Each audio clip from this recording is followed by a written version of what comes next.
نکاح مسجد میں ہو، جہیز میں قرآن اور جائے نماز ہو، مٹھائی میں کھجور اور فجر کی نماز نصیب ہو۔ اللہ کی عطاؤں پر الحمدللہ اور اپنی خطاؤں پر استغفر اللہ کہنا اللہ کو بہت پسند ہے۔ بس یقین رکھو وہ تمہیں ویران کنویں سے نکال کر ساری سلطنت کا بادشاہ بھی بنا سکتا ہے۔ عشق یہ تھا کہ حضرت بلال رضی اللہ عنہ نے حضرت محمد صلی اللہ علیہ وسلم کے انتقال کے بعد اذان دینا ہی چھوڑ دیا۔ جب کن سے فیکون کی لڑی ملتی ہے پھر لمحوں میں تقدیر بدل جایا کرتی ہے۔ امی عائشہ صدیقہ رضی اللہ عنہا دنیا کی واحد خاتون جن کی پاک دامنی کی گواہی اللہ نے خود دی۔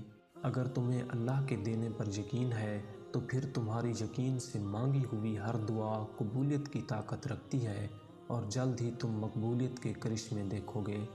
حضرت ختیجہ رضی اللہ عنہا پہلی عورت تھیں جنہوں نے نکاح کا پیغام نبی صلی اللہ علیہ وسلم کو بھیجا۔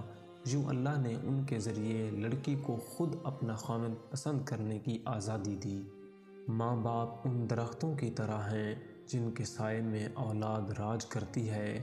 اگر یہ دونوں ہستیاں آپ کی زندگی میں زندہ ہیں تو کمنٹ میں ایک بار الحمدللہ لکھیں۔